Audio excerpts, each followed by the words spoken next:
Hi everybody, welcome to Meet Me at the Movies. I'm Dale Guffey. And I'm Noel T. Manning II. Noel T. Manning II is going to be our new host. Hi, Noel T. Manning II. How are you? Good to see you. Good. It's good to have you with us. Glad to be here. Thanks for inviting me. Well, and I'm not sure if I did you much of a favor because we're talking about The Mummy. The Mummy. So Universal Studios, who still retains all of the rights to their classic movie monsters, Frankenstein, Dracula, The Mummy, so forth and so on. Wolfman, ooh, Wolfman. Creatures from Black Lagoon. Creature from the Black Lagoon. Yeah. Universal has decided that what they want to do is reboot, relaunch these classic movie monsters for a new generation. Mm-hmm. And for whatever reason, they decided to start with The Mummy. Right. So, Tom Cruise heads this one up. What'd you think? Yeah, well, part of the Dark Universe series is what they're calling this, and there's going to be, if things go well, a whole line of horror films. Bride of Frankenstein is being listed, Johnny Depp, Javier Bardem. I mean, they've got some big names attached to it. Launching it with Tom Cruise, you think, wow, this is a pretty good place to start. But it fell short. They're trying to take a page out of the Marvel handbook. And by that, I mean Marvel has done an amazing job of tying this whole series of films together. Mm-hmm. And if you look at the threads of them, they work pretty well. Mm-hmm. Some of them you can watch on their own, but others, if you watch them in this sequence, it's pretty amazing. And so that's something that Universal was wanting to do with The Mummy. Tom Cruise, we were talking about this before we went on the air, and 56 years old, I think, is his age, 54, 56. The guy's still in incredible shape, and of course, if Tom Cruise gets a chance, he's going to take off his shirt just so Greg Tillman can be saying, "That's me. I'm the body double there." I hear that he actually does that just randomly in restaurants. Oh yeah, he does. Yeah, that's what I hear. Anyway. Yeah, and anytime he's in town, my wife is like, "Which restaurant? Which restaurant?" So she's always looking for that. But he's still in incredible shape, and he still gets a chance to do the things he wants to do, and he's been doing it for so long. I mean, as a teenager, I grew up watching this guy doing these films, and I've got a list of some of my must-see Tom Cruise films too. If we ever get a chance to talk about that sometime, maybe we will. But he's had a chance to do artistic films and blockbuster films. And we were talking about this before the show started, and I agree that it's become very popular to kind of hate on Cruise. And, not all of his films have been good. When you have a career that long, there will be missteps. There just will be. That being said, and by the way, I'm also convinced that a horror movie like this is probably a good thing for him to do because that man is incredibly well preserved for 56. Some dark, shadowy, occult deal may have been made at some point. I mean, really. But I like what you said about bringing in the Marvel handbook here. I think the difference, though, because DC made the same misstep, Marvel took its time. Right. The original Iron Man movie was an Iron Man movie. Right. It wasn't trying to bring in everything else. Yeah. And Marvel took its time. DC, bless their hearts, and Wonder Woman is fabulous, and go see it again. Right there with you on that. Oh, that was a great movie. But DC was trying to cram, 6 years of exposition into one movie, and that's a mistake. Yep.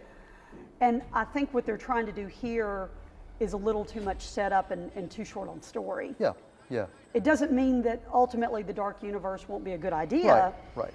Although I have such a soft spot for Bride of Frankenstein, I'm not sure I want it remade. Yeah. Well, the movie itself, I mean, the story was interesting. Interesting concept for a story. It takes place in modern times, so it's present. You do have some backstory that kind of sets up who the mummy is and why she's so evil. And you kind of have that set up. But Tom Cruise is a soldier who also is kind of a soldier of fortune, somebody who wants to rob the treasures, the antiquities, and then sell them on the black market. Like Laura Croft. Yes, like Laura Croft. Only she's supposed to be a hero, so whatever. So he gets caught up in this and comes upon a find of historic significance, and it just so happens it's this mummy who's got this major curse placed on her, and then you see, of course, the rest of the story kind of unfold because of that. I'm not going to give away a whole lot more. Other than, we're talking about the Dark Universe, Dr. Henry Jekyll and Hyde both show up in this film, and they do an interesting job bringing them into the story, into the greater story. It's definitely paving the way for what's in the future. The movie's got a lot of action.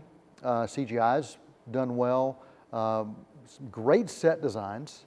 And Cruise does a decent job in this as well. I mean, he's no stranger to action films, Right.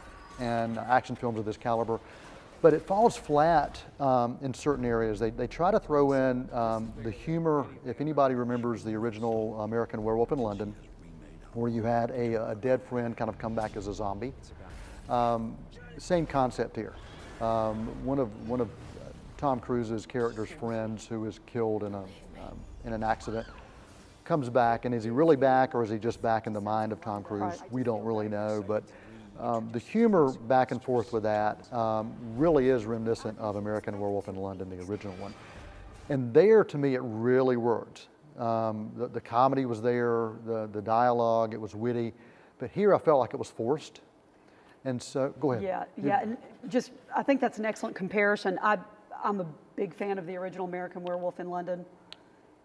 One of the things I learned from that movie is never go to a pub called the Slaughtered Lamb. That's right. Just don't. Here, and Jekyll/Hyde is Russell Crowe, Correct. I believe. Yep, that's correct.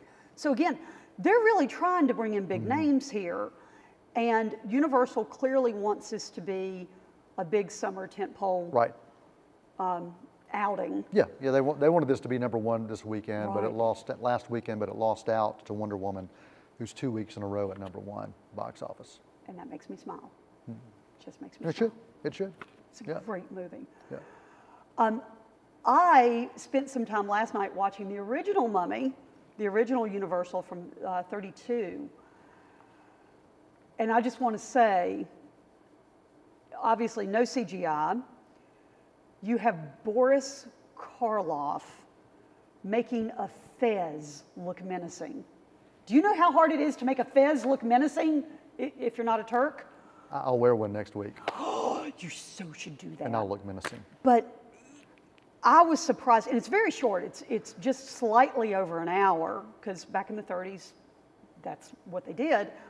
So I really do encourage you to, we found it on streaming, no problem, for a massive $3.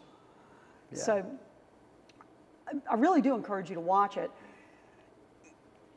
It will make you rethink the wisdom of British archaeologists who do some exceedingly stupid things, but in the convenience of plot. I can see why Universal is going back to their classics. Their classics are classics for a reason. Yeah. Oh, yeah. They really Oh, yeah. are. And there's some scenes and some particular shots in The Mummy that are menacing. And the 32 version of the Mummy. Yeah, in the Yep, 32 okay, version of okay. The Mummy, Yeah. that really hold up and that actually are menacing. And I really encourage you to see the source material. Karloff just has this magnificent attitude of cultured menace. Absolutely. Absolutely. Cultured menace. I got you. Absolutely. I'm not getting cultured menace from you. although I just look goofy. Although it does I give just me, look it does goofy. give me the opportunity to say, I can't recall your name, but your fez is familiar. Okay, really bad pun. Sorry. Thank you. Sorry. Anyway, ever since 32, Mummy movies have been popular. Yep. There was, version in the 50s? Yeah, 59, Hammer Films. Hammer Films did them, that's yeah, right. Peter Cushing brought that one back, and I love that one. That one's on my list of mummy films you need to see. Love your use of the term "brought it back" for a mummy film. Nice, nicely Yeah, done. thank you, thank you. And then, of course, in '99, I think Brendan Fraser started that slightly different. Yeah. Actually, not slightly. Yeah, but you that know, different series. yeah, but that franchise really worked. I mean, thought there so. were 3 of those films, and then spin-off films that are still happening. I mean, The Rock did a spin-off. Dwayne Johnson, he was The Rock then, I think, Right. did a spin-off, The Scorpion King, and they've done several Scorpion Kings. I think they've gone straight to either To DVD or either Netflix or Amazon, but it's still alive after '99, and so. alive. And you like see what I'm doing there? You can't help yourself. But last weekend's Mummy did not even make as much as Brendan Fraser's original Mummy did, not original, but the 1999 version. So money-wise, this is not where they wanted to be with the Dark Universe. No, and this was not an inexpensive film to make. Yeah. Now, the cruise mummy, is that the way to Yeah, refer to it? that's it, yeah. The cruise, or the mummy cruise. The cruise mummy is going to make its money back overseas, no problem. Yep. No problem whatsoever. And then, of course, you will have money coming in from later distribution deals. But it did not have the bang at the Right. box office that Yeah. Universal was hoping for. I don't think that necessarily means the Dark Universe is a bad idea. But this was not the launch they were hoping for. Yeah, and it's, a few years ago, it all mattered about what you made in the United States, and that's no longer the case anymore. And we've seen several films that there have been sequels have made because of what they did overseas. So I think we're going to still see the Dark Universe continue to thrive or survive, but I don't know to what extent. I mean, originally there was a whole slate of films, and they may have to cut back a little bit. And there are a few teases in this particular version, the Cruise Mummy version, where you see a skull, where you see some fangs, and you're like, okay, a nod to Dracula. Yeah. You see this strange hand in this liquid creature from the Black Lagoon, maybe. So there are some Easter eggs scattered throughout. But the movie, I can only give it a C rating. It's average. I'm glad I saw it, but it just really. The direction was lacking a little bit of pulling all these pieces together. There was a lot of potential for this. Well, and yes, but they're also trying to put too much movie in too small a sack. Yeah. They really are. And, this isn't the first time that's happened. It's not the first time it's happened with a cruise movie. Yep. That being said, could be a fun movie to go see. Yeah. I don't know that you necessarily want to do big screen on it versus rental. Yeah. I don't know. Matinee. But it's a fun, big, dumb summer movie. Yeah. I don't think it's taken its. Look, in a world in which Baywatch can be resurrected, anything goes. All right. Let me give you some mummy films Yes. you should see. All right. You've already talked about a couple of them. Yep. We talked about the 1932 version with Boris Karloff. We talked about Peter Cushing's version, 1959. Hammer Films. With Hammer That's Films. awesome. Also, if you really want to have some fun, Abbott and Costello Meet the Mummy, 1955. And then a random film out there that maybe 7 people have seen, but I will recommend, Wrestling Women versus the Aztec Mummy from 1964. I have not seen this. Humor, camp, and wrestling women, you can't beat that.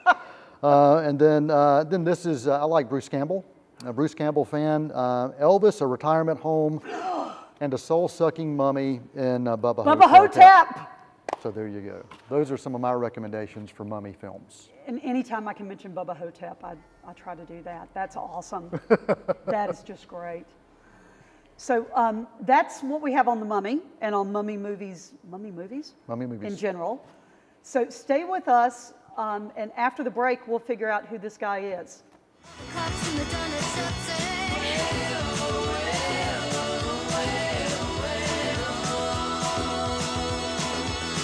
walk like an Egyptian. Walk like an Egyptian.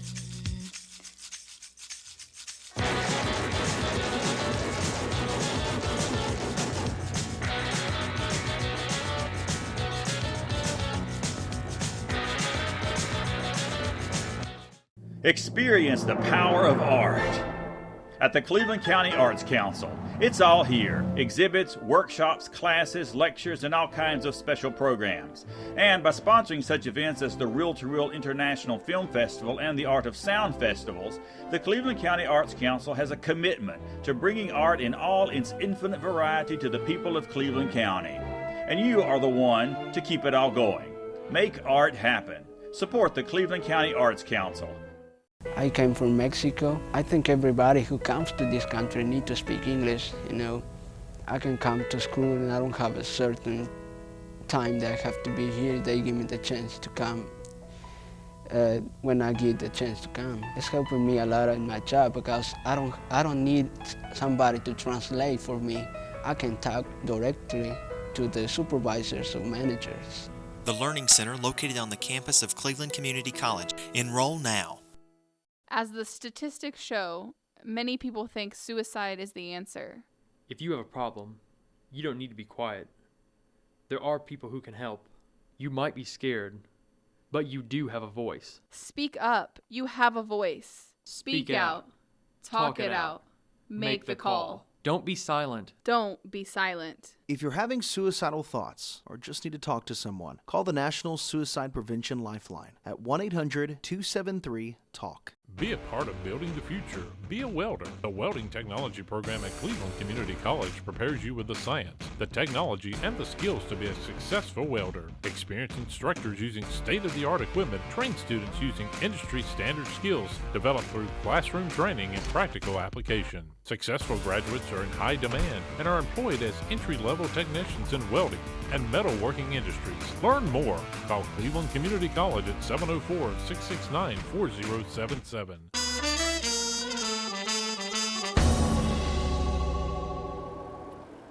Hi, everybody. Welcome back to Meet Me at the Movies. I'm Dale Guffey, and I have my new co-host, Noel T. Manning II. Noel T. Manning II.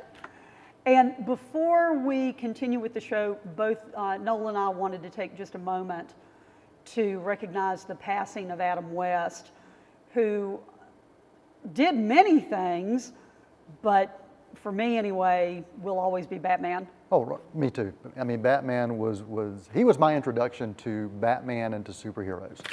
Remember sitting at a kid in front of a black and white TV that we had in the den that was really small, and I would change the channels by clicking. And any chance I could And you had 3 channels. Oh, 3 channels, Yeah. and PBS. So 4. Well, 3.5. Yeah, 3.5. But I would watch Batman and Adam West, and I just loved it. It was just fun. It was campy, but it was perfect for me as a kid. It was. It was perfect for me as a kid, and you know the whole pow, crash, biff, Boom. biff. Yeah, biff, boom, bop. Yeah. Still just carries through. Oh yeah. Until today. Yeah. I'd run outside. I'd put a towel around my neck and you know climb in trees. My mom didn't like that. Did you jump out of trees trying to fly? I would jump out of trees trying to fly, and that was not a good idea, especially Don't try when this at limbs. home. Yeah, if limbs catch your towel around your neck, not a good way to spend an afternoon. So just don't try that at home.